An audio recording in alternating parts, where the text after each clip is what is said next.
Opa, tudo bom? Pedro por aqui, especialista de vendas da Novos Vendedores, e fazer um vídeo para vocês aqui rapidinho sobre um breve resumo desse livro A Mente Influente, de Tali Charot, o que o cérebro revela sobre nosso poder de mudar os outros. Livro de 2018, novo, não conhecia para falar a verdade nem o livro, nem a autora, comprei sem querer quando estava na Saraiva, indo procurar um outro livro de presente de aniversário para minha mãe. Vi esse livro em cima da mesa aí, a cor da capa, não tem como falar que brilha até no escuro isso, e o título, A Mente Influente, para quem gosta desses assuntos também, chama a atenção. Muito bom o livro, Tali Charot é uma neurocientista de Israel. Esse livro não é específico sobre vendas, mas com certeza tem muita coisa que a gente consegue aproveitar. Qualquer coisa que fala sobre o comportamento humano, a gente consegue aproveitar para vendas. Vendas é relação com outras pessoas, então a gente tem que saber como que essas outras pessoas são, que não é com um robô que a gente está negociando. Então peguei 4 assuntos do livro aí que a gente consegue ser mais direto nas vendas. Se gostar, depois vai atrás do livro aí, lê ele que vale a pena. Então vamos lá, 4 pontos que a gente vai falar desse livro. O primeiro é o viés da confirmação e o efeito boomerang. Em segundo é a lei da aproximação. Terceiro, a instrumentalidade. E em quarto, o hiato. Primeiro, o que é o viés da confirmação e o efeito boomerang?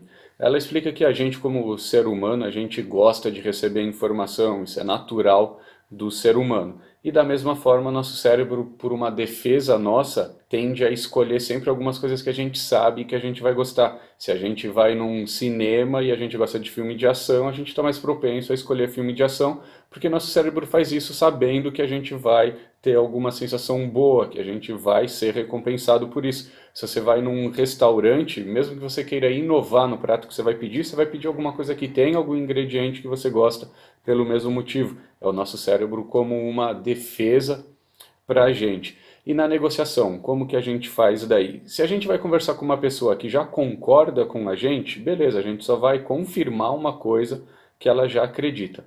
Aí que entra a negociação, a persuasão, quando a gente tem que conversar com alguma pessoa que não pensa da mesma forma que a gente. Tem um monte de possível cliente aí que a gente sabe que a gente pode ajudar com nossos produtos e serviços, só que a gente tem que convencer eles disso. O que a gente tem que tomar cuidado daí? Com o efeito boomerang, que está dentro da viés da confirmação. Se a gente chegar falando com esse cliente, querendo convencer ele, batendo muito de frente, falando muito dado técnico específico, ele só vai criar mais defesa para ele. O cérebro dele vai ficar dando mais motivo para ele que ele está certo e que a gente está errado. É o viés da confirmação. A gente joga o boomerang com a nossa ideia e ele volta para a gente. Esse que é o efeito boomerang. O que a gente tem que fazer então? Achar algum ponto em comum com o nosso cliente. O que ele quer, o que a gente quer também e partir disso. Vira, mexe, vem aí discussão sobre vacina, gente falando que é boa, o que não é boa, e o pessoal quer discutir falando, porque tem tantos dados, X%. Cara, você não vai conseguir convencer uma pessoa disso com dados, coisas muito específicas. Como é que você vai falar? Falando, legal, pô, então você está preocupado porque se você toma vacina, seu corpo vai criar defesa, tudo, e você vai ficar doente. Então, pega o que os dois grupos têm em comum. Ninguém quer ficar doente. Então, se você quer convencer uma pessoa de alguma coisa, pega esse ponto em comum e parte daí sua negociação. Fala que vocês dois são iguais. E aí que já entra no segundo ponto aqui que a gente vai falar, que é a lei da aproximação. Meio óbvio, o ser humano ele gosta de se relacionar com gente que ele se sente confiante e a gente confia em pessoas que a gente se assemelha. Então você procurar coisas em semelhança com o seu cliente também vai ajudar a vocês tomarem uma mesma decisão, uma decisão que fique bom para todo mundo. E uma das melhores formas com isso é criar lado emocional com nossos clientes. Se a gente consegue nos conectar emocionalmente com os clientes, a gente tem grande chance de conseguir os dois chegarem num acordo em comum. Beleza? O terceiro ponto que a gente vai falar aqui é da instrumentalidade, que o ser humano ele gosta de poder escolher o que ele vai fazer. A gente fica estressado se a gente está numa situação que a gente não tem controle. Por isso que muita gente tem medo de voar de avião tem mais medo de voar de avião do que dirigir de carro numa estrada. Mesmo que as estatísticas mostram que é muito mais fácil você morrer num acidente numa estrada do que de avião. Por que que isso acontece? Porque o passageiro, se ele está lá voando e acontece alguma coisa, ele não pode fazer nada, vai cair e pronto. Então isso é uma situação estressante. Mesma coisa no trânsito, se você está parado, você não pode ir para frente, para trás, para o lado, você fica sem escolha, você fica mais estressado também. Pagar imposto, a gente não sabe, não vamos nem falar aqui no bolso de quem que vai o dinheiro, mas a gente não sabe, se a gente pudesse escolher, tantos por cento vão para a educação, tantos por cento vão para a saúde, talvez a gente não ficaria tão estressado de pagar imposto também. Levando para a negociação, o que a gente tem que fazer? Dar escolhas para o nosso cliente. Pode parecer irônico, mas se a gente quer direcionar uma escolha do nosso cliente, a gente vai ter mais sucesso se a gente der mais escolhas para ele, mesmo que ele vai ter uma percepção de escolha.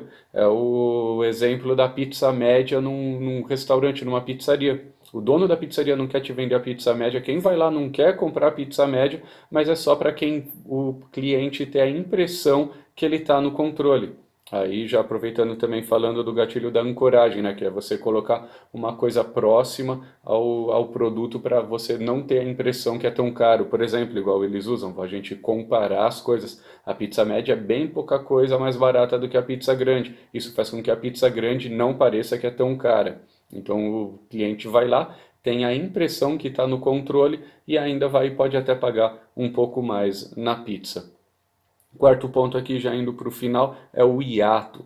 O hiato é um buraco que a gente tem na cabeça quando a gente de informação, quando a gente sabe que a gente poderia ter alguma informação e a gente não tem, a gente fica com esse hiato. É a famosa curiosidade também. Se alguém vai falar, cara, você não sabe o que aconteceu. Mesmo quem não gosta de fofoca vai ficar com esse ato e querendo saber o que é que aconteceu. Então, o que a gente pode fazer como vendedor? Achar esse ato na cabeça dos nossos clientes, como que realmente a gente pode ajudar eles e também plantar isso na cabeça deles. A gente vai conversando, se ele não tiver certeza ainda que ele precisa comprar, vai conversando, sem falar diretamente da sua oferta, mas falando para ele coisas que ele vai deixar ele com vontade de saber como que ele resolve um problema da vida dele. Se você falar, por exemplo, pode ser que eu saiba como que você pode melhorar algum processo seu, como que você pode resolver uma dor sua, e aí vocês vão conversando, deixa ele com essa pulga atrás da orelha aí, até ele querer realmente ouvir sua oferta. Beleza? Então, não é um livro direcionado específico sobre vendas, mas com certeza eu acho que está relacionado diretamente sobre vendas, porque fala muito da relação. Fala um pouquinho também do futuro, de como é que vai ser essa influência. Eles já fazem teste hoje em ratos, por exemplo, liga através de fios com eletrodos no cérebro e um rato já consegue fazer o outro que está do outro lado, só através de fios tomar decisão. Então é bem bacana o livro, sim, eu gostei bastante. Comecei a acompanhar a autora aí, depois disso tem bastante coisa bem bacana. Beleza? Espero que tenham gostado e valeu!